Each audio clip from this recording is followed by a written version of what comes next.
Hello student, welcome to Opulent Career Institute.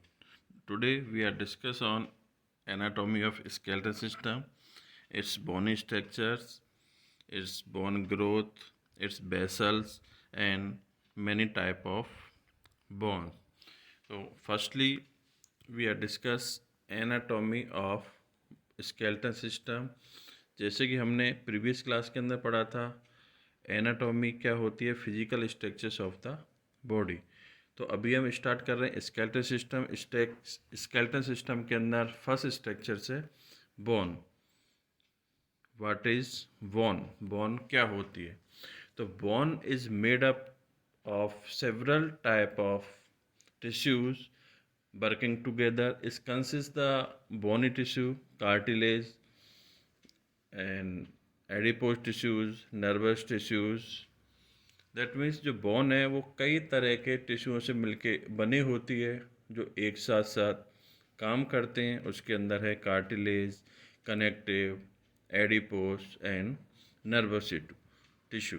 And study of the bone, bone के बारे में पढ़ना, जैसे कि नाम है osteo and second logy. Osteo that means bone and logy means study. Bone के बारे में study is called the osteology. तो यहाँ आपको इस डायग्राम के अंदर एक बोनी स्ट्रक्चर्स दिखाई दे रही है। ये है लॉन्ग बोन। तो फर्स्ट अपन लॉन्ग बोन के अंदर स्टडी कर रहे हैं। फर्स्ट पढ़ेंगे bone, then function of bone and then is structure. तो firstly we are discuss on bone. Bone क्या है? कई तरह के टिश्यू से मिलकर जो स्ट्रक्चर्स बन रही है, उन टिश्यू का नेम हमने अभी इन्यूमरेट किया था। Bone tissue, cartilage, connective, adipose and the nervous. और बोन के बारे में पढ़ना study of the bone. Study पढ़ना, बोन क्या है? ऑस्टियो। तो osteology, study of the bone is called the osteology. Second है function of the bone. Bone के ह्यूमन बॉडी में क्या वर्क है, क्या काम करती है? तो फर्स्ट वर्क है support, second protection, third is movement, fourth is minerals homeostasis and fifth is blood vessels protection. तो बोन सपोर्ट कैसे करती है? जो बोन है वो सेवरल स्ट्रक्चर्स है से मिलके बनी है, जैसा अभी अपन ने इसकी डेफिनेशन के अंदर पढ़ा था, डिस्कस किया था कि bone several structures framework of the body and supporting the soft tissues provided attachment of the skeleton's muscle। ये बॉडी को एक सपोर्ट करती है जो कि कई तरह से टिश्यूओं से मिलके बनी होती है। जो स्केलेटन्स की मसल्स हैं उनको अटैचमेंट करती है और जो बॉडी को खड़ा रखते हैं, स्ट्रेट करते हैं, सपोर्ट करते हैं। तो वो उसका हुआ सपोर्टिंग फंक्शन। नेक्स्ट है प्रोटेक्शन। प्रोटेक्शन फंक्शन करता है जो हमारे इनर ऑर्गन है उनको ये बोनी स्ट्रक्चर प्रोटेक्ट करती है, जैसे कि हार्ट है, लंग्स हैं, लिवर है, इंटेस्टाइन्स हैं, गॉल ब्लैडर्स हैं, किडनीज हैं। तो ये जो सॉफ्टेस्ट ऑर्गन है, जो इंटरनल ऑर्गन है बॉडी को, इनको वो कवर करती है, प्रोटेक्ट करती है किसी भी इंजरी से।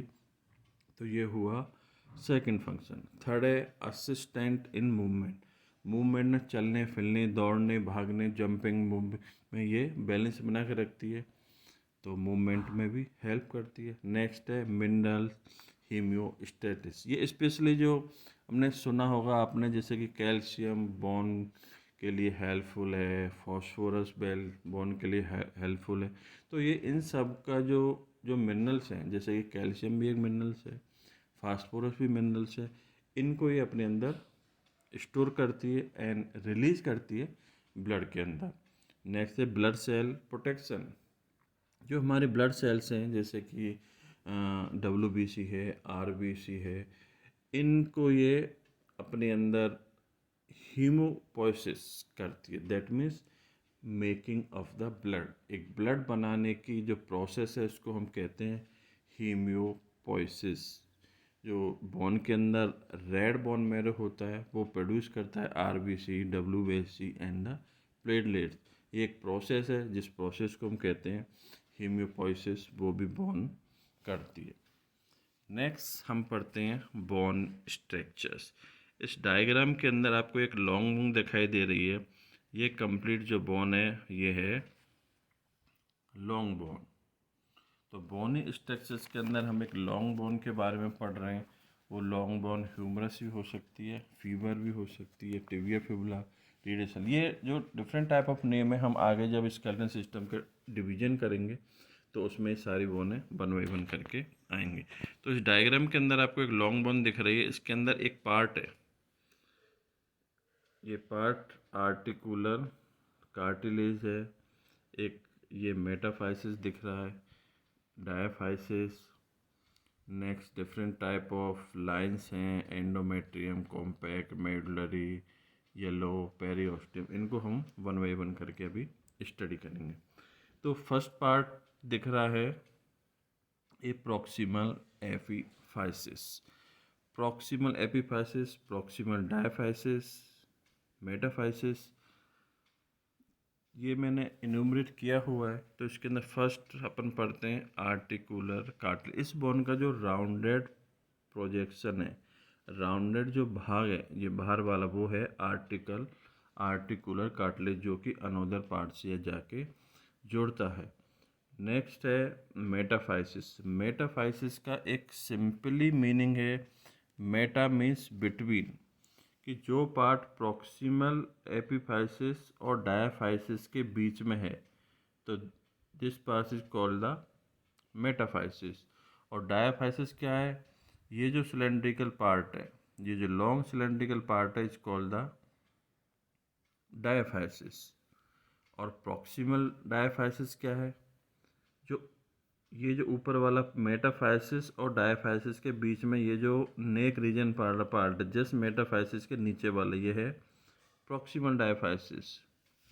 तो एपिफाइसिस कहता है ग्रोइंग ओवर, ये जो एज है, ये जो ऊपर वाला राउंडेड प्रोजेक्शन है, ये है एपिफाइसिस, ग्रोइंग ओवर। मेटाफाइसिस अभी मैंने बताया था बिटवीन, डायाफाइसिस ए सिलेंड्रिकल। नेक्स्ट यहाँ देखिए, ये आपको कुछ बेसल्स दिखाई दे रही हैं जो कि है पेरिओस्टियम। ये देखो पेरिओस्टियम, ये न्यूट्रिएंट, ये येलो और ये मेडुलरी। तो ये जो पेरिओस्टियम है इसके बारे में हम पढ़ रहे हैं।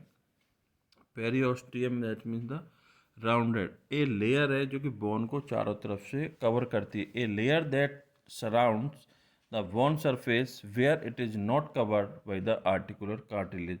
ये जो लेयर है बोन को सराउंडिंग चारों तरफ से कवर करती है, बट ये जो आर्टिकुलर कार्टिलेज है, ये देखो फर्स्ट जो नंबर 1 लिख रहा है आर्टिकुलर कार्टिलेज, जहाँ से ये बोन किसी दूसरी बोन से जाके जुड़ती है और एक जॉइंट का फॉर्मेशन करेगी। ऐसे लास्ट में ये आर्टिकुलर कार्टिलेज, इसको ये कवर नहीं करती है, वो है पेरी ऑस्टियम। तो इतना आपको समझ आया होगा। नेक्स्ट इसके अंदर ये आपको ये जो दिख रहा है मेडुलरी केविटी, जो बोन के अंदर एक narrow structure space with the diaphysis containing the fatty yellow bone marrow. Bone के अंदर जो खाली जगह, जो स्पेस है जिसके अंदर येलो बोन मैरो फिल है, इस डायग्राम के अंदर क्लियरली मेंशन है, एक स्पेस है, उसके लिए इंडिकेट हुआ मेडुलरी केविटी, और उसके अंदर फिल है एक मैरो, एक बोन मैरो जिसको हम कहते हैं येलो बोन मैरो। नेक्स्ट है एंडोऑस्टियम। इसके अंदर जैसे कि हमने पेरिऑस्टियम पढ़ा, इसके अंदर एक और जो आउटर कवरिंग लेयर है, पेरी मीन्स आउटर और एंडो मीन्स इनर। तो पेरी मीन्स आउटर, बोन के चारों तरफ जो लेयर है वो है पेरिऑस्टियम, और बोन के जो अंदर लेयर है वो है एंडोऑस्टियम। तो ये आपको इतना क्लियर हुआ। अब हम नेक्स्ट बढ़ते हैं बोन सेल्स। बोन्स में 4 टाइप की सेल्स प्रेजेंट होती हैं। ये डायग्राम्स के अंदर, इस स्लाइड के अंदर क्लियरली मैंने मेंशन किया है। फर्स्ट सेल है osteogenic, second osteoblast, osteocyte and osteoclast. जो ऑस्टियोजेनिक है, genic that means the production, जैसे कि नेम से आपको रटना नहीं है, नेम को याद रखना है। ऑस्टियो का मतलब अभी हमने पढ़ाया था बोन, और नेक्स्ट इसके अंदर जो एक एक वर्ड ऐड है उनको मैं क्लियरली डिफ्रेंशिएट कर रहा हूँ क्लियरली इन तीनों चारों में अंतर बताऊंगा कि इसका मतलब क्या है, जिससे आपको ये नेम याद होगा और इसका अंदर का डिस्क्रिप्शन ऑलरेडी आप लिख सकते हैं। तो बोन का जो फॉर्मेशन होता है, 4 टाइप के बोन सेल से मिलकर बना होता है: osteogenic, osteoblast, osteocyte and osteoclast. Osteogenic, genic that means the production, producing. Blast means building, birds. Sites means cell. And clast a powerful lysosomal enzyme होता है, इसको मैं अभी बताऊंगा। तो osteogenic that means the producing, they are the only bone cell to undergo the cell division. ये एक bone cells है जो कि प्रोड्यूस करती है, सेल्स को डिवीजन करती है, मल्टीप्लिकेशन करती है, 2, 4, 6, 8, 10, 12 इस तरह मल्टीप्लाई करती हुई वो सेल को डिवीजन करेगी, प्रोड्यूस करेगी। नेक्स्ट जो सेकंड सेल है ब्लास्ट, वो उन प्रोड्यूसिंग सेल्स को बिल्डअप करेगी, बिल्डिंग करेगी। नेक्स्ट साइट, जो कि सेल्स है जो बिल्डअप सेल्स हो रही हैं उनका mature bone cell maintain the tissue.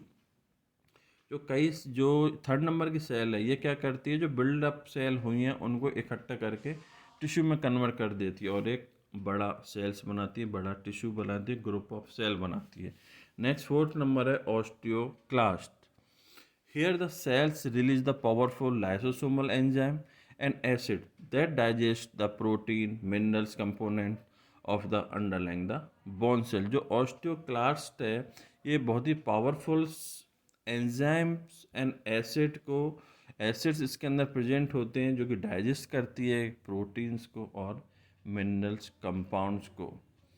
और बोन सेल्स के अंदर ये अंडरलाइंग लाइनिंग्स में, स्ट्रेच लाइनिंग्स के अंदर प्रेजेंट होती है। बोन्स के अंदर नेक्स्ट होता है कॉम्पैक्ट बोन टिश्यू। अभी हमने सेल पढ़ा, अब कॉम्पैक्ट बोन टिश्यू होती है जो कि फ्यू अमाउंट्स के अंदर प्रेजेंट होते हैं, जो एक्सटर्नल लेयर्स का फॉर्म करते हैं, मेकअप करते हैं बल्क अमाउंट के अंदर।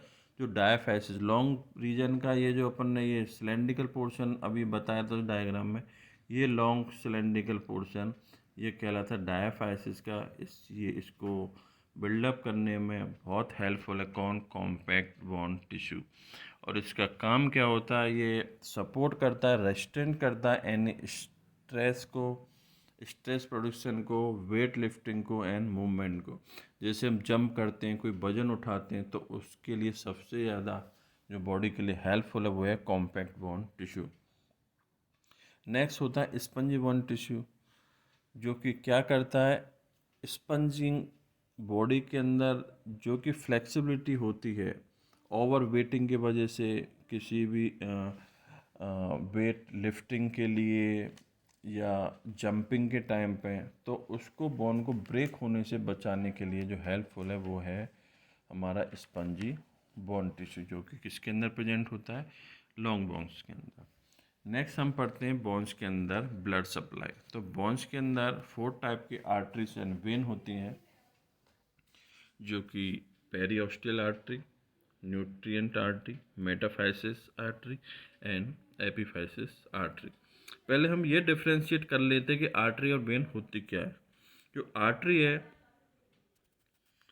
वो ऑक्सीजनेटेड ब्लड को, ये आर्टरी और ये वेन, जो आर्टरी है वो ऑक्सीजनेटेड ब्लड को ऑर्गन तक पहुंचाती है, और जो वेन है होती है डीऑक्सीजनेटेड ब्लड को ऑर्गन से लेके आती है। तो ये आपको समझ में आ रहा है, जो हार्ट से ऑक्सीजन के साथ जो ब्लड सप्लाई हो रही है ऑर्गन तक वो लेके जाती है आर्टरी, और उस ऑक्सीजन के जब ऑर्गन यूज़ कर लेते हैं तो जो डीऑक्सीजनेटेड ब्लड होता है जिसके अंदर ऑक्सीजन नहीं है, उसको जो वापस लेके आती है हार्ट तक फिर से ऑक्सीजन ऐड करने के लिए, प्यूरिफाई करने के लिए, वो है वेन। तो इस तरह के आर्टरी वेन 4 होती है, जैसे कि नाम फर्स्ट है हमारा पेरीओस्टियल, जो कि आपको नाम से दिख रहा है, peri means around, osteal bone, और क्या है, आर्टरी। तो पेरीओस्टियल आर्टरी एंटर करती है डायफाइसिस रीजन के अंदर, सप्लाई करती है the periosteum outer part of the compact bone.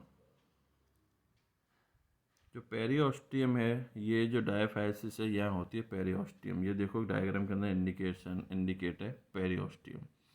तो इस रीजन के अंदर जो सप्लाई करेगी वो है पेरिओस्टियम। न्यूट्रिएंट आर्टरी, ये देखो क्लियरली दिख रहा है न्यूट्रिएंट आर्टरी और nutrient when near the centre of diaphysis. इस डायाफाइसिस जो है लॉन्ग सिलेंड्रिकल पोर्शन है, इसके बीच में ये है दिस वन, इसके बीच में ये क्या है, एक सिलेंड्रिकल पोर्शन है, एक होल है, यहाँ से निकल रही हैं कौन, nutrient artery and nutrient when. Near the centre of diaphysis A large nutrient artery pass through a hole in a compact bony part, nutrient foramen। तो ये जहाँ से निकल रही है उसको क्या कह रहे हैं हम, न्यूट्रिएंट फोरामेन, और फोरामेन मतलब एक hole. They supply both the inner part of the compact bone tissue and spongy bone tissue and red bone. ये inner outer and both spongy and compact bone tissue के अंदर supply करती है। मेटाफाइसियल artery, मेटाफाइसियल इस diagram के अंदर देखो, metaphyseal artery, metaphysis a region between the diaphysis और एपीफाइसिस। ये ऊपर वाला जो दिख रहा है एपीफाइसिस, ये रीजन, और ये सिलेंड्रिकल रीजन, इनके बीच में जो रीजन है अभी हमने लॉन्ग बोन के स्ट्रक्चर्स में स्टडी किया था, वो क्या है, मेटाफाइसियल रीजन। तो supply the red bone marrow and bone tissue of the metaphysis, ये सप्लाई करती है रेड बोन मैरो को एंड मेटाफाइसिस रीजन में। नेक्स्ट है एपीफाइसियल आर्टरी, ये सबसे सुपीरियर दिस वन, ये है एपीफाइसियल आर्टरी जो सप्लाई करती है red bone marrow and bone tissue of the epiphysis, जो एपीफाइसियल रीजन्स के अंदर ये सप्लाई करती हैं। जो ऑक्सीजनेटेड को ले जाती है वो वेन है, और जो डीऑक्सीजनेटेड को लेके आती है वो क्या है, सॉरी, जो ऑक्सीजनेटेड को लेके जा रही है वो आर्टरी है, और जो डीऑक्सीजनेटेड को लेके जा रही है वो है when. In the adult artery freely communicate with the each other. जो एडल्ट्स के अंदर जो आर्टरीज होती हैं वो कम्युनिकेट रहती हैं, जुड़ी रहती हैं, but not in the children up to 18 year. लेकिन बच्चे जो 18 साल तक के कम के बच्चे हैं उनके अंदर ये कम्युनिकेट नहीं करती हैं, नहीं जुड़ती हैं आपस में, इसलिए मोस्टली बच्चों में देखने को मिलती है एक बीमारी जिसको हम कह सकते हैं osteomyelitis. Osteon bone and myelitis mean swelling, bone के अंदर स्वेलिंग आ जाता है, उसी को हम ऑस्टियोमलाइटिस कहते हैं। तो ये आपको यहाँ तक क्लियर हुआ कि और cells, blood supplies and its vein. Next इसके अंदर नर्व सप्लाई है। तो बोन्स के अंदर जो नर्व्स हैं, they come the blood vessels that the supply the bone periosteum is rich the sensor nerve, some of which carry the pain sensation. जो periosteum region है वहाँ रिचर सेंसरी नर्व्स प्रेजेंट होती हैं जो कि पेन सेंसेशंस को bone से लेके ब्रेन तक पहुंचाती हैं और ब्रेन से सेंसेशन को बोन तक लेके आती हैं। एक प्रोसेस जिसके अंदर बोन का फॉर्मेशंस होता है उस प्रोसेस को हम क्या कहते हैं, ऑसिफिकेशंस। एक बात और मैं बता दूं आपको कि बोन्स जो मिलके बनी होती है 25% H2 होता है उसके अंदर, 25% ऑर्गेनिक कॉन्स्टिट्यूएंट होते हैं जिसके अंदर स्टेरॉयड हैं जैसे कि कार्बन्स हैं एंड इट्स कार्बन मॉलिक्यूल्स हैं, सम बोन सेल्स हैं। तो 25% H2, 25% organic constituent and 50% inorganic constituent होते हैं जिसके अंदर कैल्शियम है एंड फॉस्फेट। अभी बताया एक प्रोसेस जिसके अंदर बोन का प्रोडक्शन हो रहा है, इस प्रोसेस को हम कहते हैं ossification. Ossi means bone, fication means making. रटना नहीं है कुछ भी, जैसे ही नाम सामने आएगा ऑसिफिकेशन, दैट मीन्स बोन का बनना, फॉर्मेशन ऑफ बोन। ये भी दो टाइप से होता है, intramembrane ossification and endochondral ossification. Intra जैसे कि नाम से दिख रहा है intramembrane, bone form directly on within connective tissue is called the intramembranes, and endochondrial born from within the hyaline cartilage. जो बोन फॉर्मेशन होता है हाइलिन कार्टिलेज के अंदर, जो कि एम्ब्रियोस के अंदर होता है, जो फीटस मदर एब्डोमेन के अंदर बर्थ से पहले की ये लाइफ प्रोसेस जब स्टार्ट होती है, उस टाइम ये बोन फॉर्मेशन होता है। ये अब हम अगली क्लास में डिस्कस करेंगे। अभी हमने नेक्स्ट हम पढ़ते हैं बोन फॉर्मेशन के अंदर bone growth in length. Length के अंदर बोन ग्रोथ होता कैसा है। तो बोन ग्रोथ, ये एक लॉन्ग बोन मैंने यहाँ दिखाई गई है, ये लॉन्ग बोन है, दिस वन लॉन्ग बोन। और इस लॉन्ग बोन का ये एक रीजन है जिसको माइक्रोस्कोपिक स्ट्रक्चर्स लिया गया, दिस रीजन। तो इस रीजन्स के अंदर 4 जोन है, ए रेस्टिंग कार्टिलेज, एक proliferating cartilage, hypertrophic cartilage and calcified cartilage. तो फर्स्ट कहता है जो रेस्टिंग कार्टिलेज है, इस रेस्टिंग कार्टिलेज के अंदर जो बोन सेल्स हैं वो कोई भी वर्क नहीं करी होती, जस्ट जैसे कि नेम है, रेस्टिंग कंडीशंस के अंदर ही वो स्टेबल है। तो यहाँ देखिए ग्रोथ इन लेंथ, बोन, ये बोनी स्ट्रक्चर्स है, इस बोनी स्ट्रक्चर के अंदर ये बोन ग्रोथ किस तरह कर रही है, अप साइड में और लोअर साइड में। इन बोथ साइड में प्रेजेंट होता है एक एपिफेशियल रीजन, जहाँ से एक बोन दूसरी बोन से जुड़ती है। एपिफेशियल प्लेट प्रेजेंट होती है ए प्रॉक्सिमल साइड के अंदर और ए डिस्टल साइड के अंदर। तो वहीं से बोन लेंथ के अंदर ग्रो करती है, जिसको 4 जोन्स के अंदर प्रेजेंट किया गया उस सेल्स को, उसके बारे में अपन इस माइक्रोस्कोपिक स्ट्रक्चर्स में स्टडी करेंगे। तो फर्स्ट जोन है resting zone, this layer is nearest to the epiphyseal, जो सबसे ऊपर वाला है एपिफेशियल रीजन है, वहाँ ये प्रेजेंट होती हैं। Consist the small skaters chondrocytes. The term resting in this use because the cell is not function in the bone growth.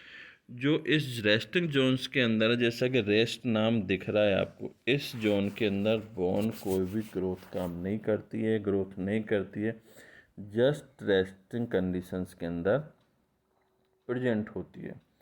Second है proliferating cartilage, slightly layer of chondrocytes divide to replace those that die at the diaphysis site of epiphyseal plate। इसके अंदर slightly थोड़ा divide होकर वो growing condition के अंदर बढ़ती हैं, जैसे लिख रहा है प्रोलिफरेटिंग।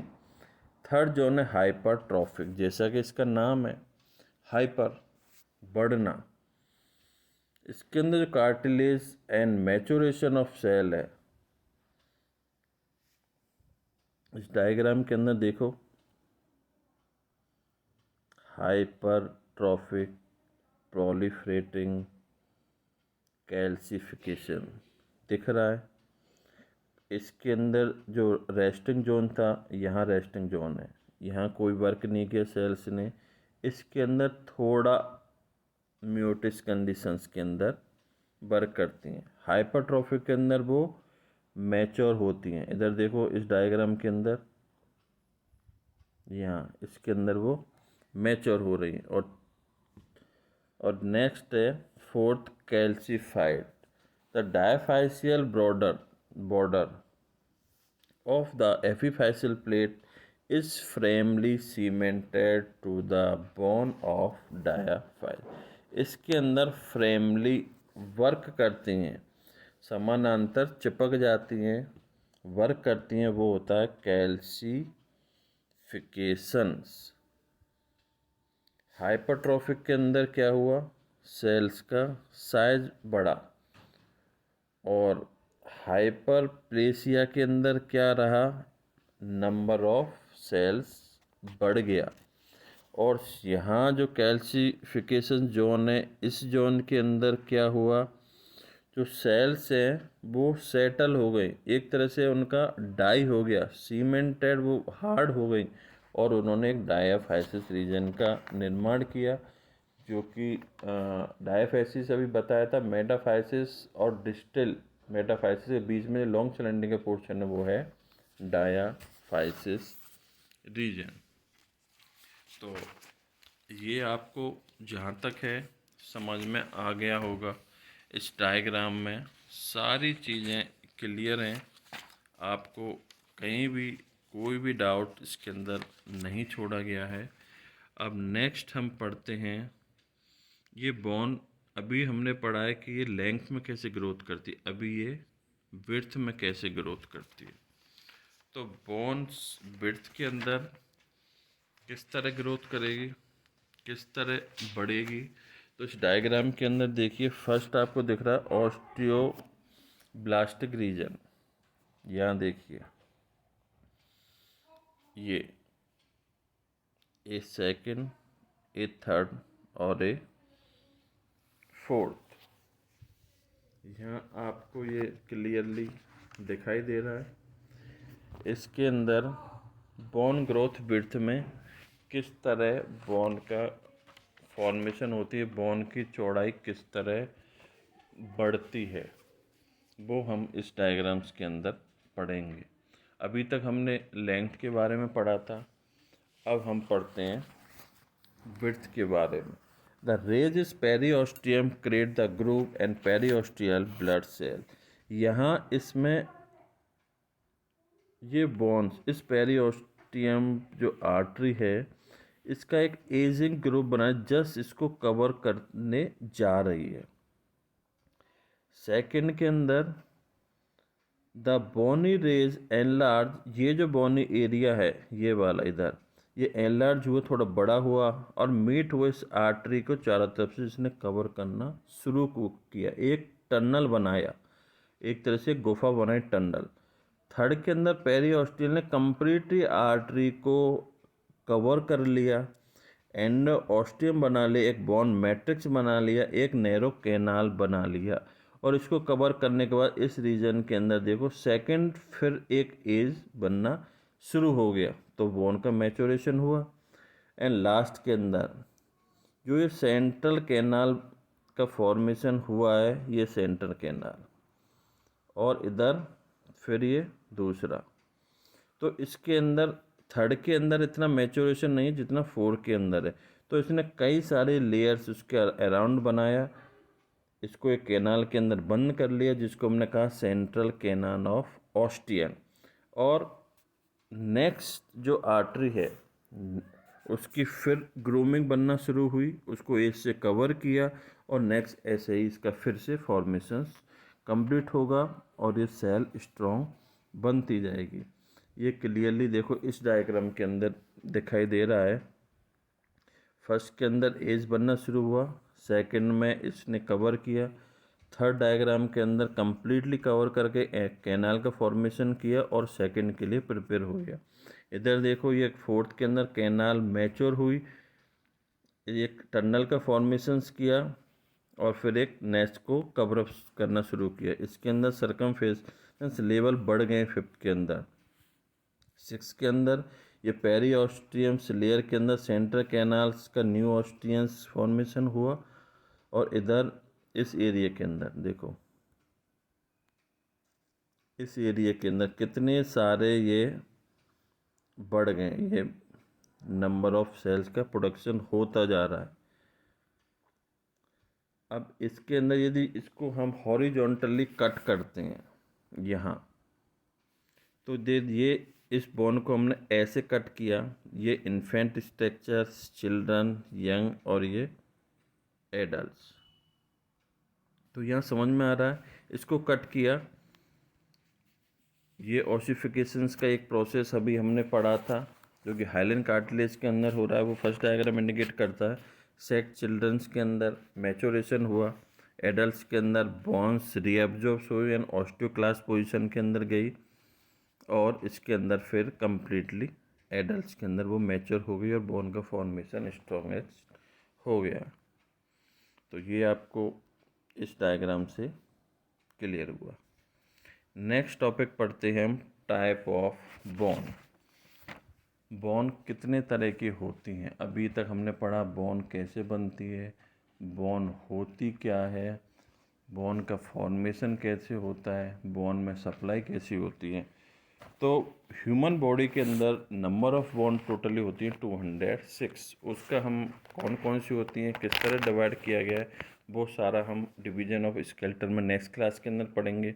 आज हम बोन के बारे में पढ़ रहे हैं क्योंकि स्केलेटन सिस्टम का जो फर्स्ट है, स्केलेटन मीन्स मतलब बोन से मिलके जो तंत्र बन रहा है वो है स्केलेटन। तो बोन तो पढ़ना ज़रूरी है, इम्पोर्टेंट है। तो बॉडी के अंदर 5 टाइप की बोन प्रेजेंट होती हैं, क्योंकि अकॉर्डिंगली ये बोन्स डिवाइड किया गया है शेप के ऊपर, long, short, flat, irregular and sesamoid. जो लॉन्ग बोन है, long bone, short, flat, irregular and sesamoid, ये बोन्स हैं।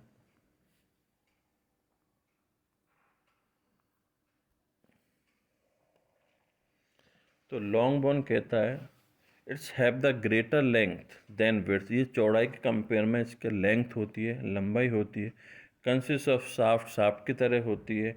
एक माइनर कर्व भी इसके अंदर प्रेजेंट हो सकती है, जैसे कि अंदर हम इंक्लूड करते हैं थाई बोन है, हमारी फीमर है, आर्म बोन है, ह्यूमरस है, फोराम है, रेडियस एंड अल्ना।